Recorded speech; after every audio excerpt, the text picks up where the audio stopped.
Nesse bloco, conversa com o deputado federal Paulo Ramos, sempre com questões políticas, né, e sempre administrativas no governo federal. No outro programa falamos sobre precatório, mas nós estamos vivenciando já aí o ano eleitoral, porque começou em outubro, e ano que vem vai ter eleição para presidente da República, governador, uma vaga para o Senado, deputado federal, renovação de mandato de deputado estadual, né? Como é que o senhor vê esse intricado jogo de quebra-cabeça que é a política em um processo eleitoral? Bom, nós estamos há praticamente 25 dias da conclusão do terceiro ano de governo Bolsonaro. É isso. Aqui no Rio de Janeiro foi primeiro o governador Wilson Witzel e agora nosso Cláudio de Castro, em função do impeachment do governador. Mas 3 anos, 75%, aliás, 75%. 75%. Então falta um ano de governo. Durante esse período, paralelamente à pandemia, que nós não podemos de forma alguma deixar de identificar que houve a pandemia. Houve a pandemia, mas houve também erros graves do governo federal para o enfrentamento da pandemia. Quer dizer, aquela vacilação grave de não apostar nas vacinas. Mas foi superado depois. Mas o quadro é muito dramático. Dramático. Por quê? O desemprego é muito grande. O subemprego também é muito grande. Tem o arroxo salarial, que mesmo quem está empregado está ganhando pouco. A parcela majoritária. Tem a inflação. Tem os juros crescentes. Eu não sei. E o dólar. O dólar também. Porque tem a dolarização de vários produtos, não só gasolina, diesel, com a paridade de preço de importação. Aqui no estado do Rio de Janeiro, conviu com a terça e quarta na Assembleia Legislativa, e tem a mensagem do governador, e o presidente André Siciliano reuniu, discutiu com as categorias, audiência pública, e conseguiu a reposição salarial que vai ser paga em janeiro. Poderia ser mais, mas é no mínimo uma compensatória, né? Não deixa de ser louvável. Embora não recupere tudo. Tudo. Não. O sufoco é tão grande que qualquer ganho representa muito. Tem um ditado dos judeus que diz assim, acima de zero que se ganha, tudo é lucro. Tudo é lucro. Então não dá para deixar de reconhecer esse esforço. Claro. Mas o servidor público tem perdido muitos direitos. 7 anos. Agora mesmo, né? Especialmente os militares estaduais estão aí. Pessoal da segurança pública. Tem uma mensagem também na Assembleia também aí, claro, da equiparação mas não, de risco, né? O que acontece é que houve a lei federal e agora os estados, a recuperação fiscal coloca o Rio de Janeiro numa posição muito dramática. E o que está se debatendo na Assembleia Legislativa, em decorrência da lei federal, é o tamanho da perda dos direitos, que não vai deixar de perder se, porventura, a mensagem do governo for aprovada. Por quê? Vamos pegar os militares estaduais. De 30 para 35 anos, perde direito do posto ou da graduação acima quando passa para inatividade. Como é que fica? Acaba com o triênio? Acaba com alguns benefícios? Vai perder essa subida de patente? E vem a contribuição previdenciária alcançando pensionistas inativos no cheio, na remuneração inteira e não a partir de 5 salários mínimos. Tem um risco também dos praças, dos soldados com os oficiais, né? O que está se discutindo, não, aí tem a gratificação. A gratificação. Porque se não faz um percentual igual para todo mundo, que é habilitação profissional, os cursos. Não é? Então é uma situação dramática porque lá em relação à reestruturação da carreira dos militares das Forças Armadas, o benefício foi decrescendo na medida que desce a escala hierárquica. E quando chegou em praças, sargentos, não houve benefício nenhum. Por quê? Foi a aplicação da gratificação em cima do curso. E o curso feito pelo cabo, pelo sargento, ficou com 12%, enquanto os outros foram para as calendas. Agora... Então aqui agora É um esforço de adaptação à lei federal. Isso. Agora, representando sempre perdas. O que nós estamos vendo agora é uma tentativa da Assembleia Legislativa legislar reduzindo perdas, mas não vai eliminar todas as perdas, porque a perda foi muito grande, mas precisa da lei estadual. Foi uma decisão do Supremo Tribunal Federal. Mas o desconto previdenciário já está incidindo. Está dentro, né? Então, como é que se diz? É duro verificar isso, não é? Porque, especialmente o pessoal da área da segurança pública, que apostou cegamente, né, na eleição do presidente Bolsonaro e do governador Wilson Witzel. Verdade. Né? Foi vinculado o voto. Que depois ele negou. Agora, não. Agora... O Witzel depois... É que nem o Dória lá em São Paulo, que era o Bolsodória e depois cuspiu no prato que comeu. Agora a galera fica numa situação assim, né? Estamos perdendo muitos direitos. Vamos continuar apostando no mesmo candidato? Estamos sendo traídos? Porque que não conquistasse mais direitos. Mas perder os direitos já conquistados, isso era impensável. Agora, como é que o senhor vê essa questão agora? Os pré-candidatos agora. Bolsonaro, Lula, o Ciro, que é do seu partido, surgiu o Moro. Bom, vamos lá. E o Dória também. Quer dizer, esse jogo de quebra-cabeças aí... Qual é? Está cedo ainda? Deixa eu dizer. Qual é a equação? Existe a seguinte equação, agora, não é isso?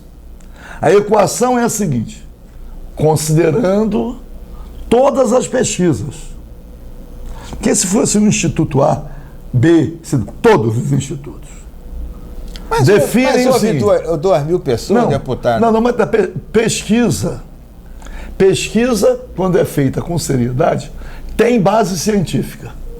A não ser que seja uma pesquisa contratada para produzir um resultado de modo a compor com aquilo que eu pretendo a quem pagou. É Datafolha, Folha de São Paulo, Rede Globo e tal. Independente de qualquer sentimento pessoal, já está comprovado o seguinte, que o ex-presidente Lula já está no segundo turno. Porque a diferença dele para o segundo, que é o Jair Bolsonaro, é tão grande que não se vislumbra a possibilidade de reversão desse quadro. A disputa, quando falam na terceira via, qual dos demais candidatos pode superar o presidente Jair Bolsonaro no primeiro turno? Que já tem uma base consolidada. Já tem uma base de 20 e poucos, 20 e poucos consolidado. É o que as pesquisas dizem. Então resta saber se qualquer um dos outros candidatos terá fôlego, prestígio para superar... Esses dois. Não, os dois não, só o Bolsonaro. Porque não dá para superar o Lula. Pela distância. Quando está com 45%, 42%, e o outro está com 20%, 25%. Eu sinceramente não acredito nessas pesquisas não, deputado. Eu não sou, assim, né? Eis o mistério da fé. Não é isso? Você pode acreditar ou não. É verdade. Mas eu estou me posicionando... Quantas vezes as pesquisas... Nós estamos há um ano da eleição, menos de um ano. Quantas vezes as pesquisas erraram em 30 dias antes? Estou dizendo o seguinte, nós temos que ter alguma referência para o raciocínio. Então, considerando os dados levantados, significa o seguinte, que quem vai ser a terceira via... O segundo pelotão era Ciro, né? Apareceu o Dória e agora o Moro. E agora? Eu digo assim, e vou fazer uma maldade, né? É uma maldade. Qualquer um dos outros candidatos, sinalizando com a possibilidade de ir para o segundo turno, basta oferecer ao Sérgio Moro uma vaga no Supremo Tribunal Federal. Porque aí ele pula fora. Ele apoia. Que ele foi frustrado, né? Que é o projeto dele. Supremo. Tem que ser dito isso. O projeto dele era ir para o Supremo. Com o presidente Jair Bolsonaro, era ir para o Supremo Tribunal Federal. Na vaga que o Nunes entrou. E ele dentro do governo, imaginar abrir mão da toga para ser ministro. Juiz federal, depois do papel que cumpriu no período pré-eleitoral, ser considerado suspeito pelo Supremo Tribunal Federal. Eu não sei, mas ele foi frustrado na pretensão dele. E sempre afirmou que não queria ser candidato a nada. Que, aliás, ele e o Dallagnol. Que, aliás, chegou a dar entrevistas antes, admitindo a possibilidade, feliz, de ir para o Supremo Tribunal Federal. É que é o sonho, então, é o sonho de todo juiz. Né? Ele foi frustrado. Foi frustrado. Eu estou dizendo isso, não é opinião, isso é uma constatação. Foi para os Estados Unidos, aliás, deixou o governo, depois de ter deixado a magistratura, foi contratado por um escritório grande de advocacia, que patrocina a causa de condenados, empresas condenadas pela Lava Jato, por ele condenadas. Foi para os Estados Unidos, fez um curso de oratória, acompanhado de fonoaudióloga para corrigir falhas da descrição. Acertou. Mas tá bem. Tem até os humoristas aí que dizem que é muito fácil imitar ele aqui. Isso, né? Foi a trajetória dele, que é uma trajetória conhecida. Isso aí não estou inventando nem criando nada novo.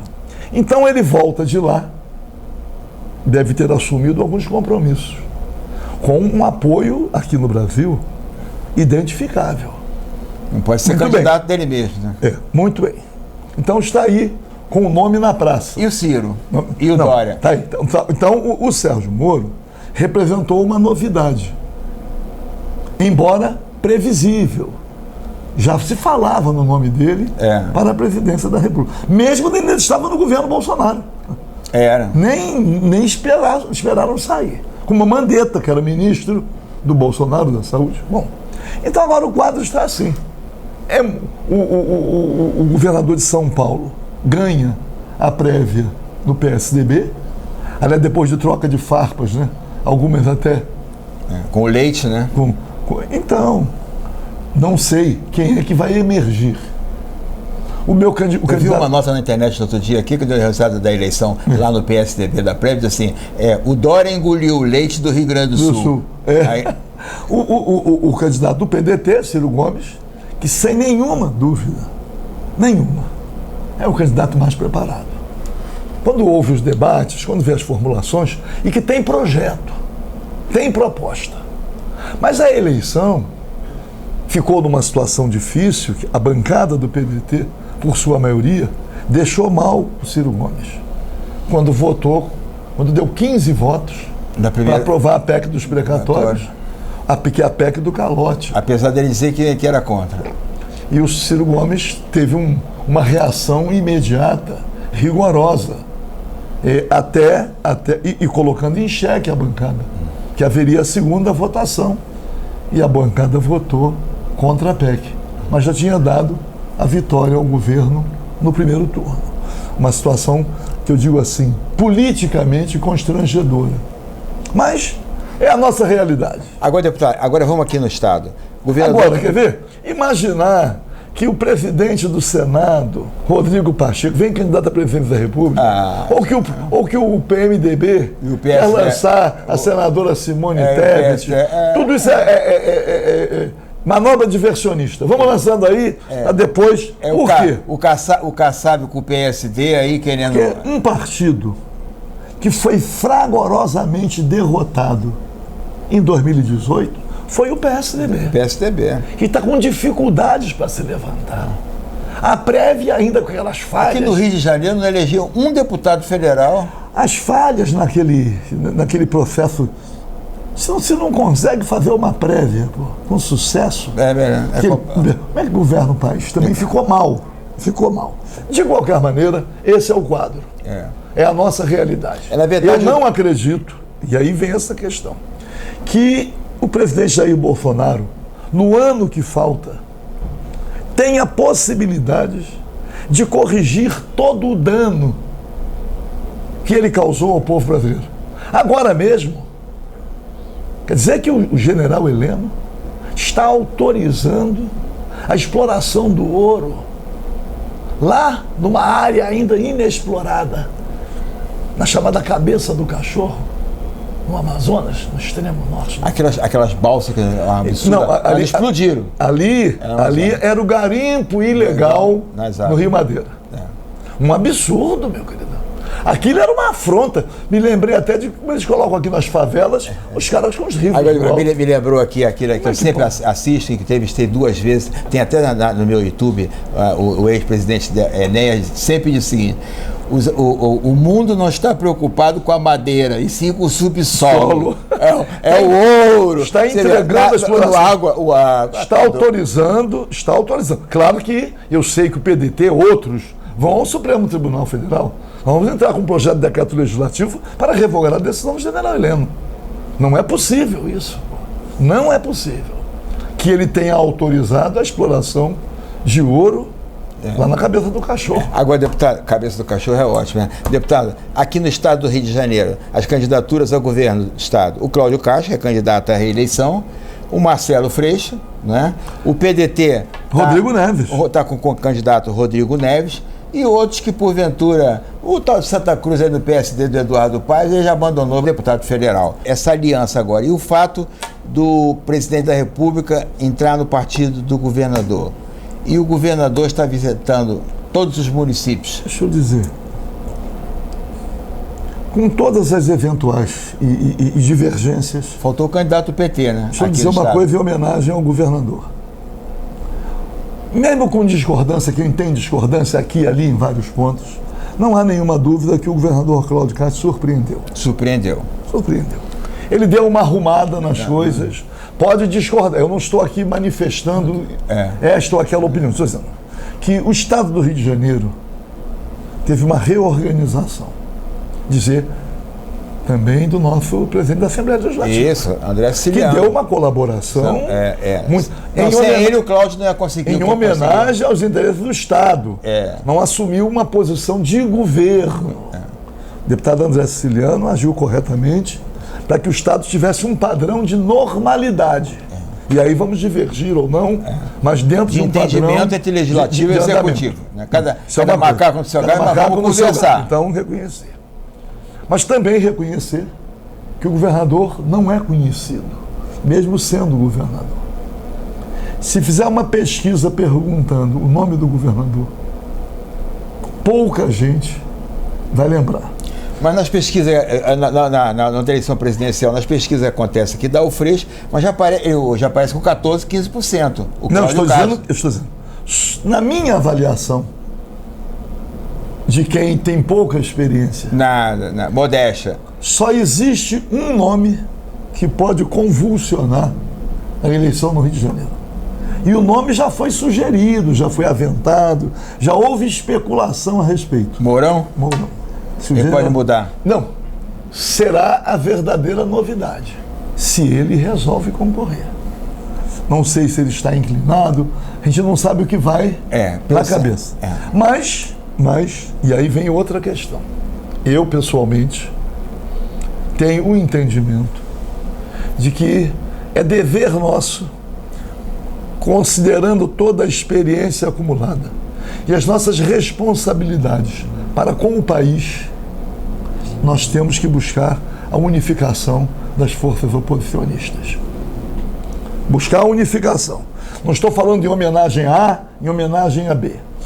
Se for rachado... Nós não podemos chegar à eleição de 2022 com divisões. A esquerda rachada. Nós temos que tentar unir o mais possível.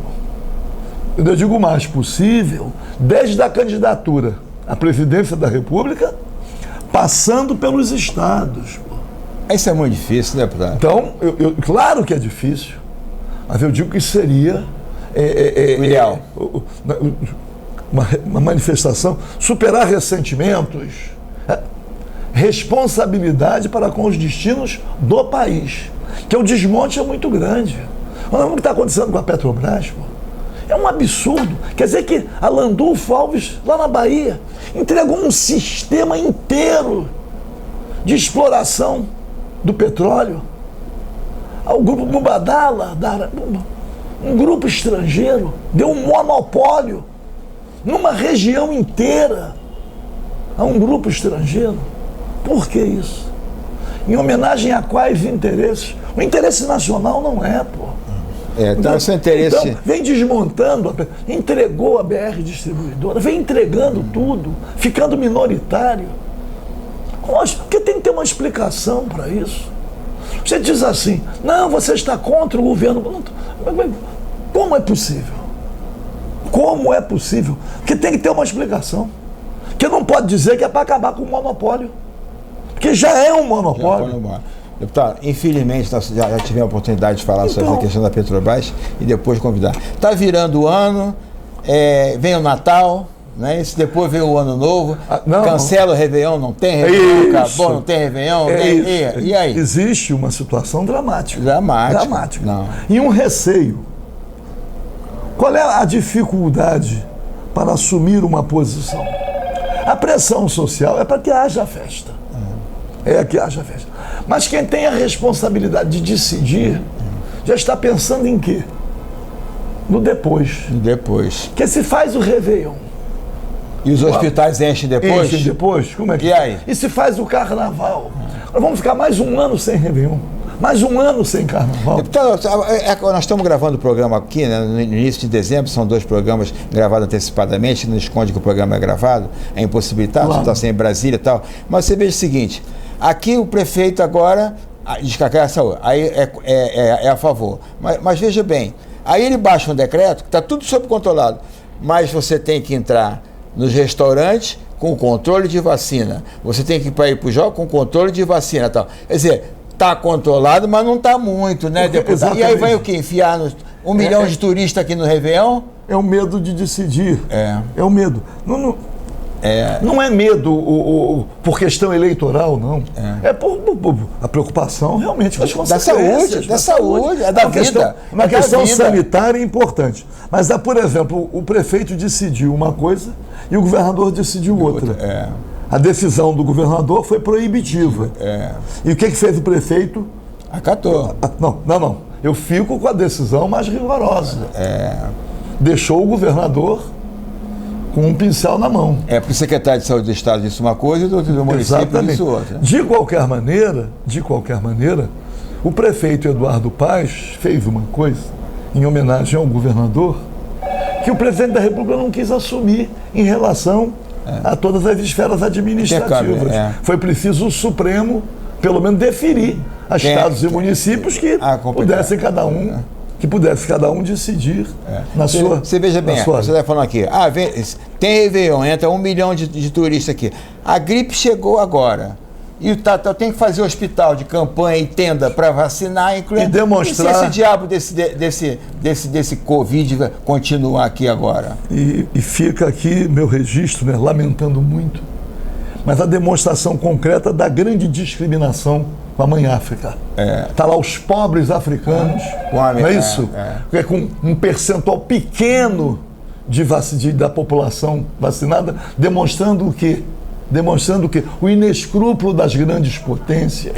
Aliás, tem que fazer o mundo rejeitando oriundos da África. Proibindo que venha de lá, por quê? Vocês fiquem trancados aí, sem vacina, e que morram.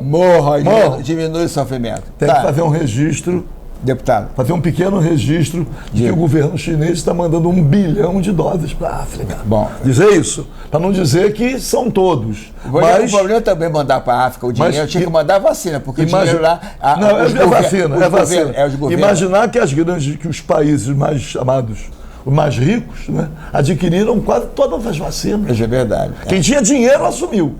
Aliás, até o Brasil também. Retardou, mas comprou. Hoje não falta vacina. Retardou, mas comprou. Mas para dizer o seguinte, a solidariedade aos povos africanos. Isso. Dizendo que é lamentável, mas demonstra a ganância, a indústria farmacêutica, mas acima de tudo, os países imperialistas.